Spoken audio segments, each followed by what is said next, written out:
అందరి మనోదేహాలకి అతీతంగా ఉన్నటువంటి విశ్వ చైతన్యానికి నమస్కారం చేస్తూ అష్టావక్ర గీత 1వ అధ్యాయం 20వ శ్లోకం. ఏకం సర్వగతం వ్యోమ బహిర్ అంత యదా ఘటే నిత్యం నిరంతరం బ్రహ్మ సర్వభూత గణే తథా. ఓ జనక మహారాజా, ఒకే ఆకాశము కొండ లోపల ఉంటుంది, కొండ బయట ఉంటుంది. ఒకే ఆకాశం ఏమండి. అలాగే ఒకే చైతన్యము మనలో జీవ చైతన్యంగానూ ఉంది, బయట విశ్వ చైతన్యంగా ఉంది. అంటే మన దేహం కుండ అనుకుంటే మన దేహంలోనూ లోపల విశ్వమంతా బయట కూడా విశ్వ చైతన్యం ఉంది. విశ్వ చైతన్యం ఉంది. సమస్త జగత్తులోని జీవరాశుల్లోనూ శాశ్వతంగా ఎప్పుడూ ఆ మూల చైతన్యమే ఉంటుంది. ఏమంటే విశ్వ చైతన్యమే సమస్త విశ్వమంతా వ్యాపించి ఉంది. అది నీవు తెలుసుకుంటే, అంటే విశ్వ చైతన్యమే సమస్త విశ్వమంతా వ్యాపించి ఉంది, అది గనక నీవు తెలుసుకుంటే నీలోని చైతన్యమే సర్వజీవరాశుల్లో ఉందని, సమస్త జీవరాశుల్లో ఉన్న చైతన్యమే నీలో ఉంది అని, అంటే సర్వభూతేషు చ ఆత్మానం సర్వభూతాని చ ఆత్మని అని తెలుస్తుంది.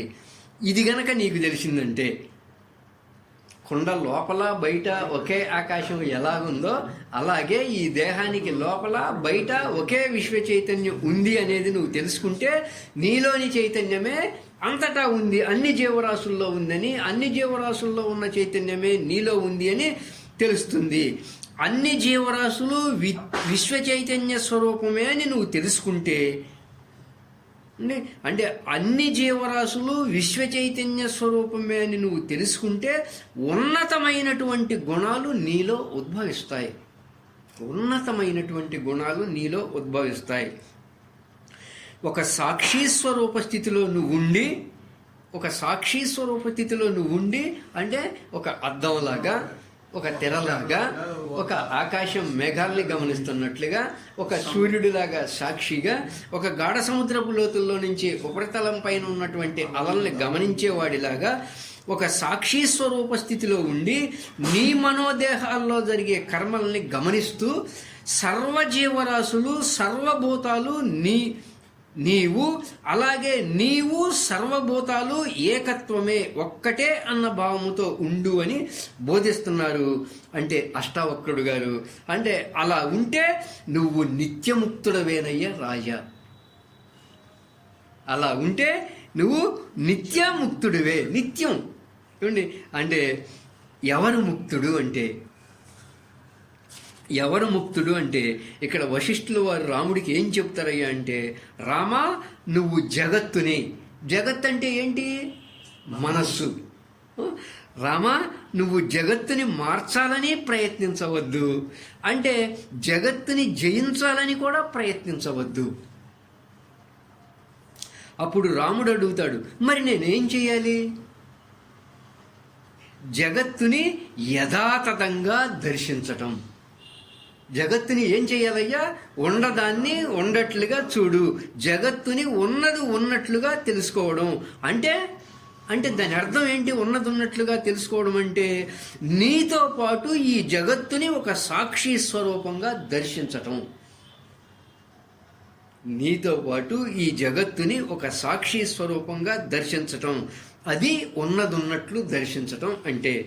అంటే గతం వల్ల వర్తమానం కలుషితం అవ్వకుండా, గతం వల్ల ప్రస్తుత వర్తమానం కలుషితం అవ్వకుండా నువ్వెవరివి యాక్చువల్గా ముక్త స్వరూపాన్ని అని చెప్పాడు కదా, అదే నిత్య వర్తమానం.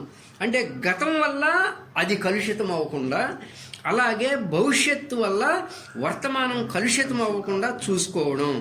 అలా ఉంటేనే ఉన్నదాన్ని ఉన్నట్లుగా యథాతథంగా దర్శించగలుగుతాం, ధ్యానంలో కానీ బయట కానీ.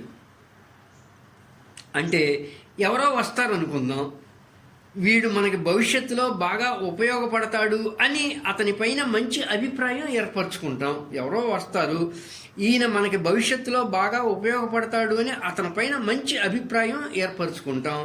కొంత ఆశలు ఊహలు కూడా ఏర్పరచుకుంటాం.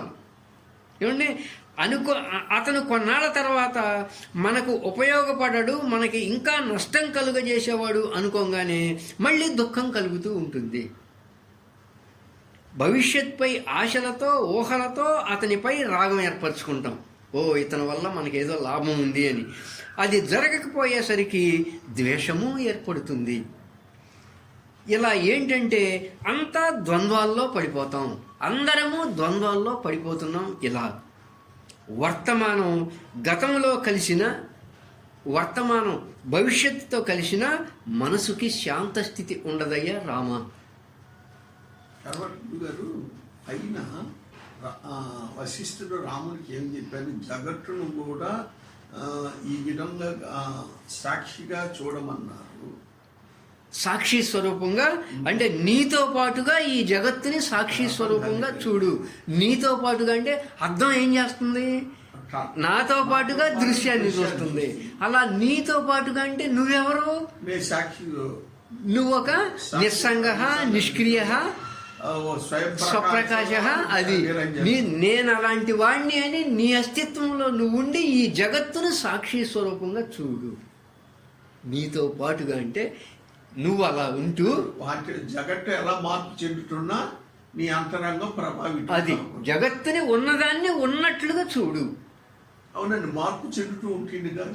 మార్పు చెందుతుందనే దాన్ని వదిలేసేయి. ప్రస్తుతం ఇక్కడ జగత్తే నీ మనసు, జగత్తే నీ మనసు. నీ మనసు ఎలా గ్రహిస్తుందో ఆ ఉన్నదాన్ని ఉన్నట్లుగా గమనించేవాడిగా ఉండు నువ్వు. అంతే.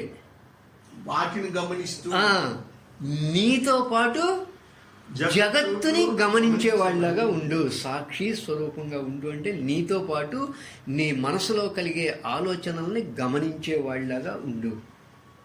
ఓహో, ఇక్కడ ఏదో జరుగుతుంది, గమనించేవాడిలాగా ఉండు. అక్కడేదో జరుగుతుంది అంటే మేఘాలు వచ్చి వెళ్ళిపోతూ ఉంటాయి, ఆకాశం ఏమి ప్రభావితం.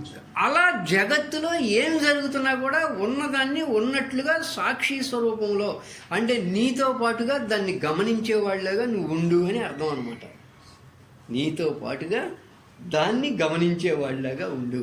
నీ సాక్షి స్వరూప స్థితిలో నువ్వు ఉంటూ ప్రతి క్షణాన్ని ఆస్వాదిస్తూ అలా సహజంగా ఉంటూ అలా ఆస్వాదిస్తూ మనోదేహాల్లో జరిగే వాటిని కేవలం గమనించేవాడిలాగా ఉండాలి. జగత్తుని వదిలేసే. జగత్తే నీ మనసు. నీ మనసుని నువ్వు గమనిస్తున్నావు అంటే జగత్తుని దర్శిస్తున్నావు అని అర్థం. నీ మనసులో జరిగే ఆలోచనల్ని ఉన్న వాటిని ఉన్నట్లుగా దర్శించు. గతం జోలికి వెళ్లకుండా, భవిష్యత్తు జోలికి వెళ్లకుండా. ఏమండి, ముక్తౌ యథాస్థితి స్వస్థత. ఎవరు ముక్తుడు అంటే ఫైనల్ పాయింట్ ఇంకేం లేదు. ఎవరు ముక్తుడు అంటే ఎటువంటి స్థితి ఉన్నా సరే, ఎటువంటి సంఘటన ఉన్నా సరే అతను అంతరంగములో సమస్థితిలోనే, స్వస్థితిలోనే అతని ఉనికిని అనుభూతి పొందుతూ. మీ ఉనికి ఎలాంటిది? మీరు జీవించి ఉన్నంత వరకు, మీరు ఎరుకతో ఉన్నంత వరకు దేనికి అంటే మనోదేహాల్లో ఏం జరుగుతున్నా కూడా నా చైతన్య కేంద్రాన్ని ఏది ప్రభావితం చేయదు. అది మీ అస్తిత్వం, అది మీ ఉనికి.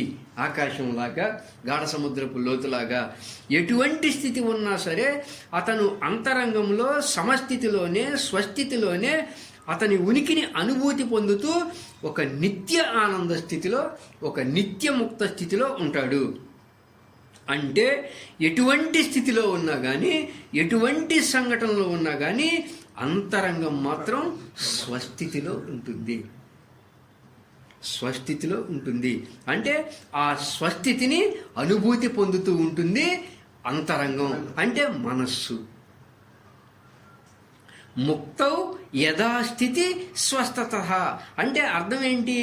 ఎటువంటి స్థితిలో అయినా కానీ, ఎటువంటి సంఘటనలో అయినా కానీ, అంటే పరిస్థితులు ఎలా ఉన్నా కానీ, అరణ్యంలో ఉన్నా, జనసమూహం మధ్యలో ఉన్నా, రైల్వే స్టేషన్లో ఉన్నా, బస్ స్టాండ్లో ఉన్నా, భూమి మీద ఉన్నా, విమానంలో ఉన్నా, ఏమంటే ఎటువంటి స్థితుల్లో అయినా కానీ, పరిస్థితులు ఎలా ఉన్నా కానీ, అరణ్యంలో ఉన్న జనసమూహం మధ్యలో ఉన్న ఈ ద్వంద్వాల ప్రపంచంలో ఎటువంటి పరిస్థితుల్లో అయినా సరే అతని అంతరంగం మాత్రం స్వస్థితిలో తన యొక్క అస్తిత్వాన్ని అనుభూతి పొందుతూ ఆనంద స్వరూపంగానే ఉంటాడు. అతడు ముక్తుడంటే. ముక్తుడు ఎవరయ్యా అంటే యథాతథంగా దృశ్యాన్ని దర్శించేవాడు. ఇది ఎలా ఉందేంటి, అది ఎలా ఉందేంటి, ఇక వాటితో అతనికి ఏం సంబంధం లేదు. పరిస్థితులు ఎలా ఉన్నా, ఘటనలు సంఘటనలు ఎలా ఉన్నా, అంతరంగం మాత్రం స్వస్థితిని, తన యొక్క అస్తిత్వాన్ని అనుభూతి పొందుతూ ఆనంద స్వరూపంగా ఉంటాడయ్యా. అతడు ముక్తుడంటే. నువ్వు ఏమన్నా చెయ్యి, ఏమన్నా చేయకపో. అండి, ముక్తుడు ఎవరయ్యా అంటే ఈ యథార్థాన్ని యథాతథంగా దర్శించేవాడే ముక్తుడు. అంటే నీతో పాటుగా ఈ దృశ్యాన్ని, నీతో పాటుగా ఈ మనోదేహాల్ని ఒక సాక్షి స్వరూపంగా దర్శించేవాడు ముక్తుడు. అంటే అతనికి ఏముంటుంది? అసంగత్వం ఉంటుంది, అనిష్క్రియత్వం ఉంటుంది, ఏమండి, స్వప్రకాశం ఉంటుంది, నిరంజన ఉంటుంది. దేంతోనూ సంగత్వం ఉండదు, ఏ కర్తృత్వ భావన భోకృత్వ భావన ఉండదు, స్వయం ప్రకాశంగా ఉంటాడు. ఏ దోషాలు మలినాలు అంటవు. ఎందుకు? ఏమండి, మీరు సినిమా చూస్తున్నారు, సినిమాలో విలను హీరోని చంపేశాడు. మీ అంతరంగం ఏమన్నా ఫెయిల్డ్ అవుతుందా? సినిమా చూసేటప్పుడు ఫెయిల్డ్ అవ్వట్లేదు కదా. ఇది అంతే. సినిమాను చూస్తున్నప్పుడు విలను హీరోయిన్ చంపేస్తే మన అంతరంగం ఎలా ఫెయిల్డ్ కావట్లేదో, అలా ఈ జగత్తులో ఏం జరుగుతున్నా కానీ, పరిస్థితులు ఎలా ఉన్నా, సంఘటనలు ఎలా ఉన్నా, ఘటనలు ఎలా ఉన్నా, అంతరంగం ఒక సాక్షి స్వరూప స్థితిలో ఉంటే అతడు ముక్తుడంటే. అంటే అసంగత్వం ఉంటుంది, ఏ సంగత్వము ఉండదు. అంటే ఎలా ఉంటాడు? పైపక్షి క్రింద పక్షిని గమనిస్తున్నట్లుగా ఉంటాడు. ఆకాశం మేఘాలని గమనిస్తున్నట్లుగా ఉంటుంది ఆ ముక్త స్థితి. చూడండి, సూర్యుడు భూమి వ్యవహారాలని గమనిస్తున్నట్లుంటుంది ఆ స్థితి. గాఢ సముద్రపు లోతుల్లో నుంచి ఉపరితలం మీద ఉన్నటువంటి అలల్ని గమనిస్తున్నట్లుగా ఉంటుంది ఆ స్థితి. తెర దృశ్యాన్ని, నాతో పాటుగా తెర దృశ్యాన్ని చూస్తున్నట్లుగా ఉంటుంది, గమనిస్తున్నట్లుగా ఉంటుంది ఆ స్థితి. అద్దం నాతో పాటుగా ప్రతిబింబాన్ని గమనిస్తున్నట్లుగా ఉంటుంది ఆ స్థితి. దీపం నాతో పాటుగా దృశ్యాన్ని గమనిస్తున్నట్లుగా ఉంటుంది ఆ స్థితి. అంటే ఏ సంగత్వము ఉండదు, దేంతోనూ సంగత్వం ఉండదు. ఎక్కడ కర్తృత్వ భావన భోకృత్వ భావన ఉండదు, ఎక్కడ మలదోషాలు ఏమి ఉండవు.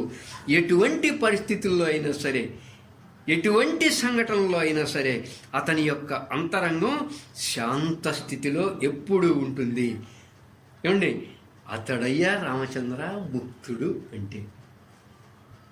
అటువంటి ముక్త స్వరూప స్థితిని నువ్వు పొందాలి అని చెప్తున్నాడు అనమాట.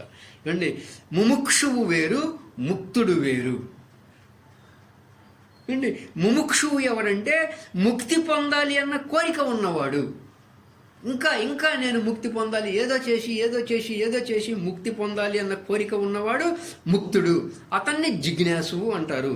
ముక్తుడు ఎవరయ్యా అంటే ఇక ఆ స్థితికి వచ్చేసాడు, అంటే అవతలి దరి. ఏమండి, ఇంకా అతనికి ఇక ఇది పొంది ముక్తి పొందాలి, ఇది చేసి ముక్తి పొందాలి అనేటువంటి ఏ కోరిక లేదు.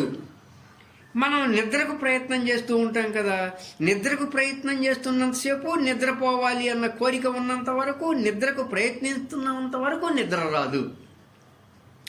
ఒకసారి నిద్రపోయిన తర్వాత ఇంకా కోరిక ఉండదు, ప్రయత్నము ఉండదు. అలా ముక్తుడైన తర్వాత ఇంకా ముముక్షత్వం గురించి కోరిక ఉండదు.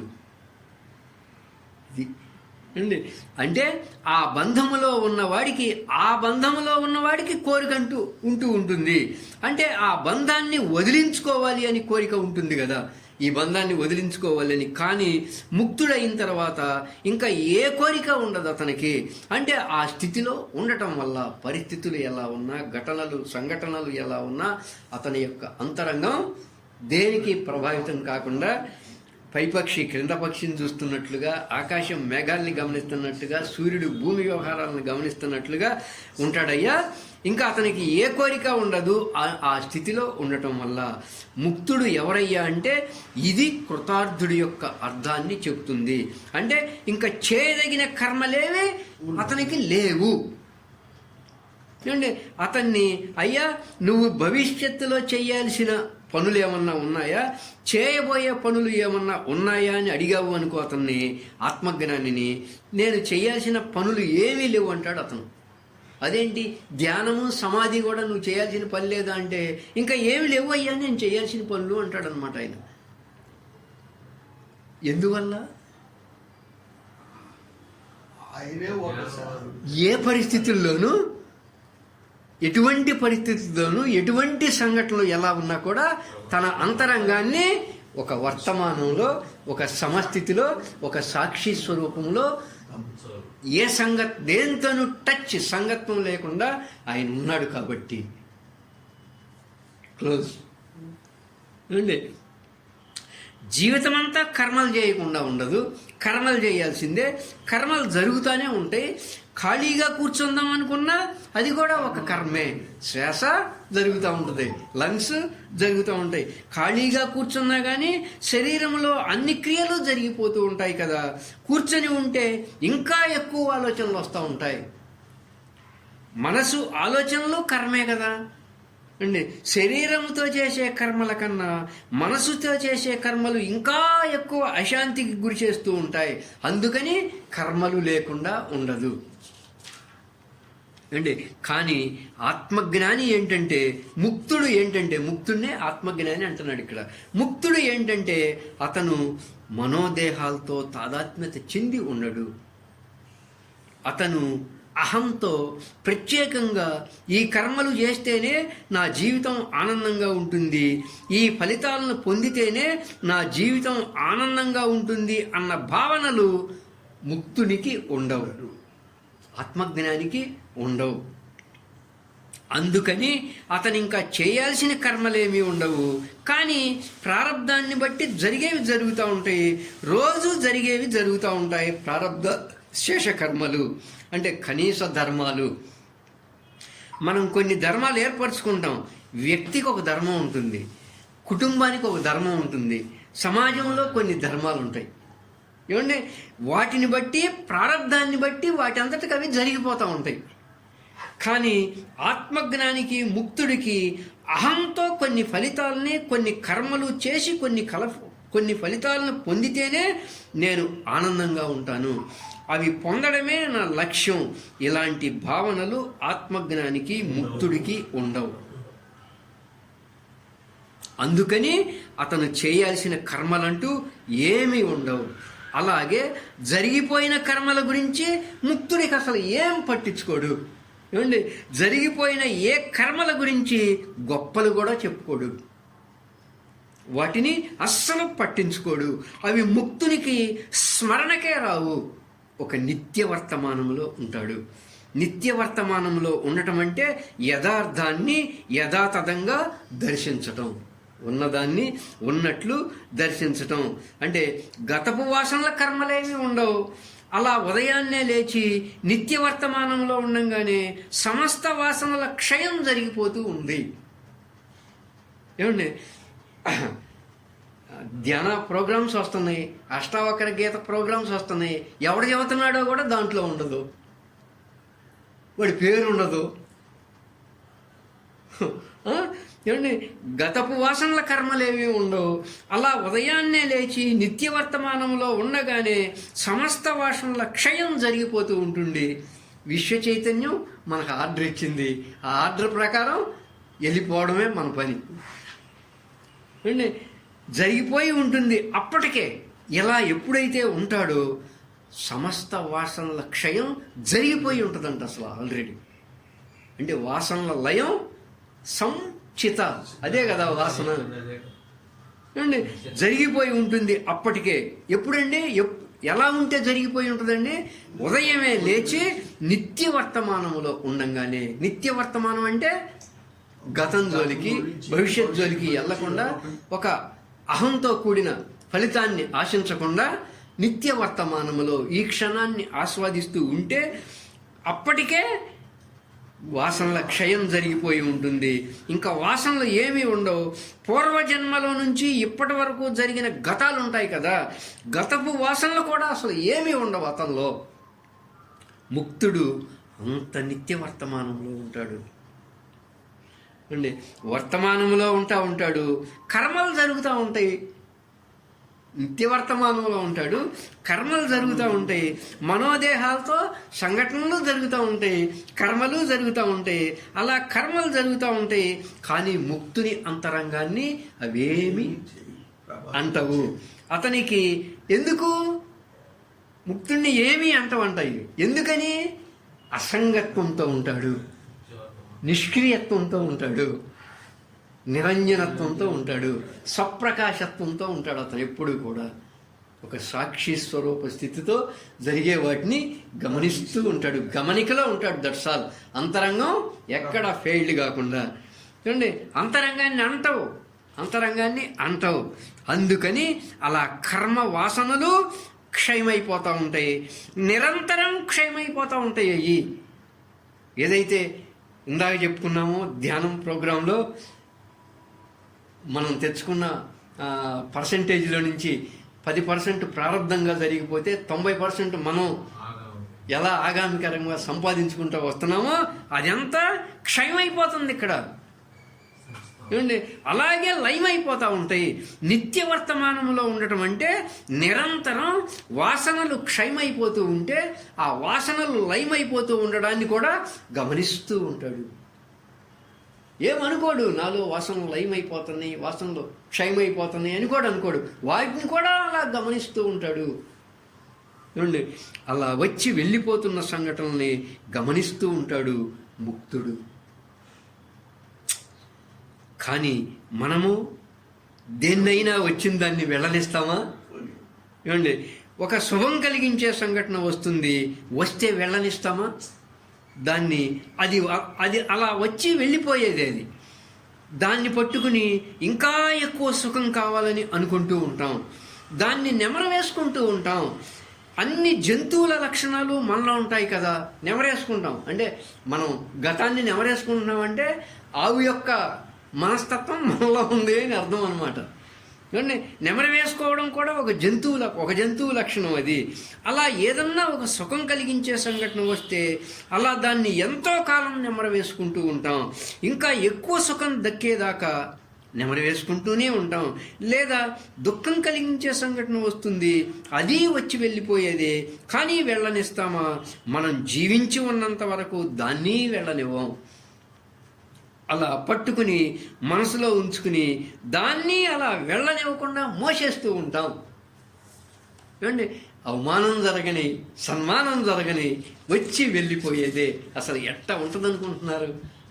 అలా ఉంటే ఏమండి, ఏమన్నా అన్నాడు అంటే అసలు అతని రూపురేఖలు కూడా మైండ్లో ఉండవన్నమాట. ఫ్రాక్షన్ ఆఫ్ సెకండ్స్లో అసలు. అందుకని వెళ్ళిపోయేదాన్ని వెళ్ళనివ్వాలి.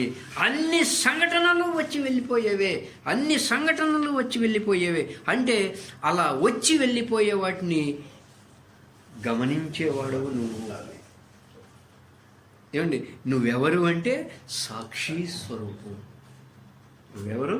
సాక్షి స్వరూపం. ఇన్ని చెప్పుకొచ్చి అండి, నువ్వెవరు అంటే సాక్షి స్వరూపం. అంటే అర్థం ఏంటి? వర్తమానంలో వచ్చిన సంఘటనల్ని, వచ్చి వెళ్ళిపోతున్న సంఘటనల్ని గమనించేవాడివి. వర్తమానంలో వచ్చే వాటిని గమనిస్తూ ఉన్నావు, వచ్చి వెళ్ళిపోయే వాటిని గమనిస్తూ ఉన్నావు. అంటే మన మనసు ఒక మహాసముద్రం. మన మనసు ఆలోచనలు కూడా అలల్లా ఉంటాయి. అష్టావక్ర గీత అంతా దాదాపు ఇదే. మన మనసు ఆలోచనలన్నీ అలల్లా ఉంటాయి. కానీ నేను ఒక సాక్షి స్వరూపం. అంటే వెళ్ళే వాటిని నేను వర్తమానంలో, అంటే మనసు ఒక మహాసముద్రం. ఇక్కడ ఒక, అంటే ఆయన చెప్పకముందు ఆన్సర్ చెప్తారేమోనండి. మనసు ఒక మహాసముద్రం, ఈ మనసు ఆలోచనలు కూడా అలల్లా ఉంటాయి అని అష్టావక్ర గీతలో చెప్పాడు. నేను ఒక సాక్షి స్వరూపం. అంటే వచ్చిపోయే అలల్ని గమనించి గాఢ సముద్రపు లోతుల్లో నుంచి అలల్ని గమనిస్తున్నట్లుగా నీ జీవితం ఉంటే అలల ఒత్తిడి తగ్గుతుంది. లోతుల్లో నుంచి అలల్ని గమనిస్తున్నట్లుగా నీ జీవితం ఉంటే ఆ ఆలోచనల వ్యవహారం ఆటోమేటిక్గా తగ్గిపోయింది. అంటే ఉద్ధృతంగా ఉండకుండా అశాంతికి లోనవ్వకుండా, అంటే బాహ్య పరిస్థితుల నుంచి ఈ అలల ఉద్రేకం లేకుండా ఒక సమస్థితిలో ఉంటాయి ఆలోచనలు, అలలు. అంటే పూర్తిగా కాకపోయినా కొంతవరకు తగ్గి అలా గాఢ సముద్రపు లోతుల్లో నుంచి అలల్ని గమనిస్తున్నట్లుగా ఉంటే అలలు లేకుండా ఉండవు, కానీ తక్కువ అలలతో ఉంటుంది, తక్కువ ఆలోచనలతో ఉంటుంది. ఆ అలల్ని మనోదేహాలతో జరిగే ప్రారంభంలోని కర్మల్ని గమనించేవాడిలాగా ఉంటాం, సాక్షి స్వరూపంగా ఉంటాం.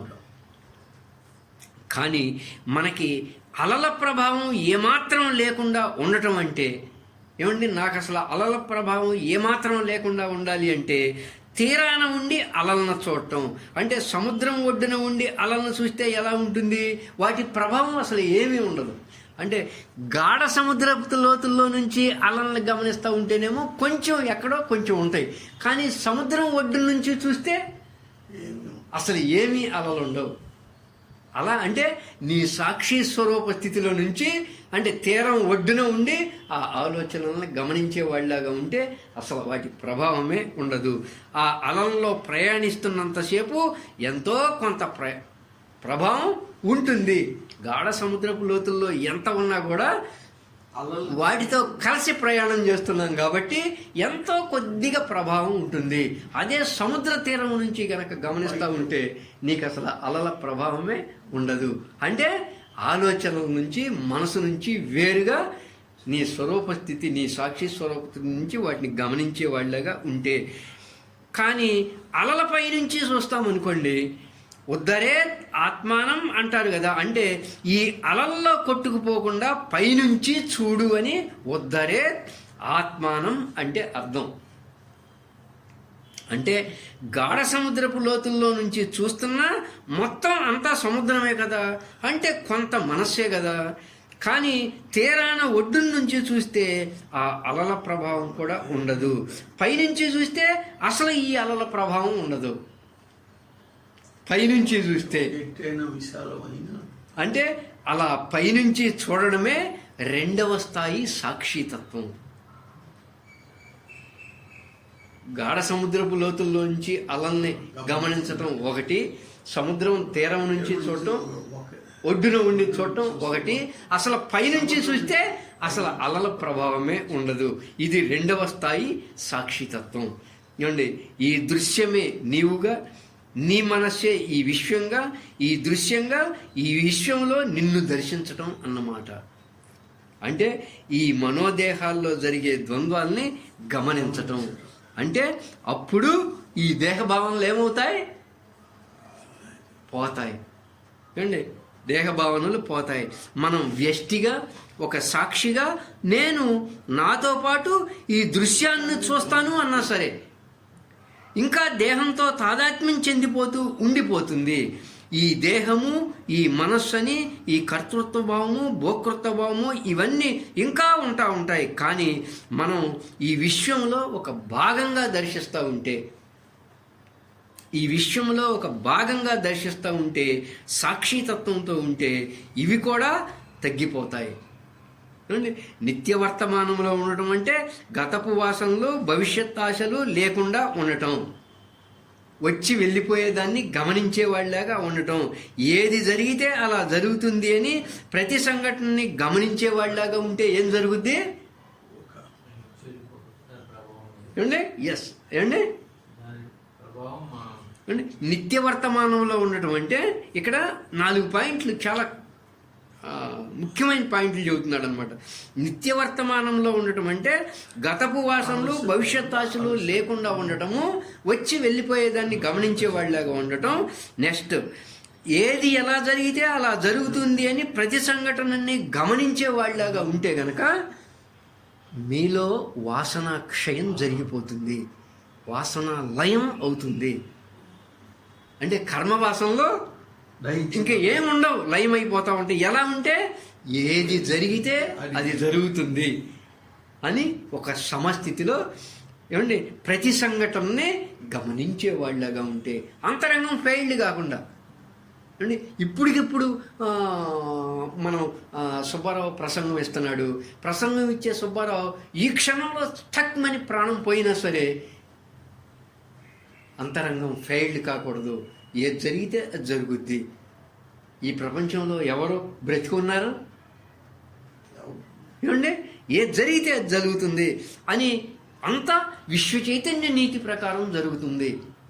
విశ్వ చైతన్య నీతి ప్రకారం జరుగుతుంది. విశ్వ చైతన్యం ఒక నియంత, ఈశ్వరుడు ఒక నియతి. అది ఎలా జరిగితే అలా జరుగుతుంది. అలా గనక మన అంతరంగం ఫెయిల్డ్ కాకుండా ఉంటే వాసన క్షయం, వాసన లయం జరిగిపోతుంది. ఎంత వాసన క్షయం అయితే నీలో ఎంత వాసన క్షయం అయిందనుకో అంత మనసు ఏమవుద్ది? బిట్సు క్రమంగా చెప్పుకొచ్చాడండి. ఎంత వాసనాక్షయం అయితే అంతగా మనసు శూన్యం అవుతుంది. మనసు జీరో అవడమే ఇంకో రెండో మాట లేదండి, అదే బ్రహ్మం. మనసు జీరో అవడమే బ్రహ్మం. ఏమండి, ఎంతో వాసనాక్షయమై ఎంత వాసనాక్షయమైతే అంతగా మనసు శూన్యమవుతుంది. నిరంతరం వాసనాక్షయమైపోతూ లయమైపోతూ ఉండటాన్ని గమనించేవాడు ఎవరో ముక్తుడు. ముక్తుడు అవ్వాలంటే ఏం జరగాలి? నిత్యవర్తమానంలో ఉండాలి. నిత్యవర్తమానంలో ఉండటం అంటే ఒకసారి చెప్పండి సార్. 4 పాయింట్లు. వచ్చిపోయే వాటిని గమనిస్తూ ఉండాలి. రెండోది అది జరుగుతుంది. నిత్య వర్తమానంలో ఉండటం అంటే అది ఏది ఎలా జరిగితే అలా జరుగుతుంది అని ప్రతి సంఘటనని గమనించే వాళ్ళగా ఉంటే వాసనాక్షయం, వాసనాలయం అయిపోతూ ఉంటుంది. ఎంత వాసనాక్షయం అయితే అంత మనసు శూన్యమవుతుంది. నిరంతరము మనసు శూన్యం అయిపోతూ ఉంటే ముక్తులుగా మిగిలిపోతావు. దేనిగా మిగిలిపోతావు? ముక్తుడిగా మిగిలిపోతావు. నిరంతరము వాసనల క్షయమైపోతూ లయమవుతూ ఉండటాన్ని కూడా గమనించేవాడు. సత్యనారాయణ గారు నా మనసులో వాసనలు క్షయమైపోతున్నాయండి అని చెప్పడం కాదు. సత్యనారాయణ గారు నా మనసులో వాసనలు లయమైపోయినాయండి అని చెప్పడం కాదు. వాసనలు క్షయమైపోతూ ఉండడాన్ని, వాసనలు లయమైపోతూ ఉండడాన్ని కూడా గమనించేవాడు ముక్తుడు. ముక్తుడు నిత్యవర్తమానంలో ఉన్నవాడు. నిత్యవర్తమానంలో ఉన్నవాడు. ఏమండి, ఇది ముక్తుడి పరిస్థితి చెప్తూ చైతన్య పురోగతి అన్నది, ఉన్నత చేతనా స్థితిని పొందటం అన్నది అది ఒక సాధన. ఇటువంటి స్థితిని పొందటం అనేది ఒక సాధన. అటువంటి సాధన కత్తి మీద సాములా ఉంటుంది. అలాగే సాధన చేస్తున్నప్పుడు మనం సూక్ష్మ విషయాల్ని పరిశీలిస్తూ సాధన చేయాల్సి ఉంటుంది. చాలా సూక్ష్మ విషయాలను పరిశీలిస్తూ సాధన చేయాల్సి ఉంటుంది. మనం ఉన్నత చైతన్య పురోగతిని పొందుతూ ఉన్నప్పుడు ఉన్నత చేతనా స్థితులు 3 విధాలుగా ఉంటాయి. ఒకటి సూపర్ కాన్షియస్నెస్, రెండవది కలెక్టివ్ కాన్షియస్నెస్, మూడవది cosmic consciousness. Super consciousness state అంటే అతీంద్రియ శక్తులు. మనం ఆ స్థితిలో ఉన్నప్పుడు అతనికి కొన్ని సిద్ధులు ఉంటాయి, కొన్ని ఇంద్రజాల విద్యలు తెలిసి ఉంటాయి. టెలిపతి, ఇతరులు మాట్లాడుకునేవి అతనికి తెలుస్తూ ఉంటాయి. ఇంద్రియాలు కూడా సామాన్యులకు ఉన్నట్లు ఇంద్రియాలు కాకుండా అతనికి ఇంకా ఉన్నతంగా ఉంటాయి. అవన్నీ సూపర్ కాన్షియస్నెస్ స్టేటస్ని పొందినట్లు, అంటే ఆ స్థితిని పొందిన వాడికి ఇలాంటివి ఉంటాయి.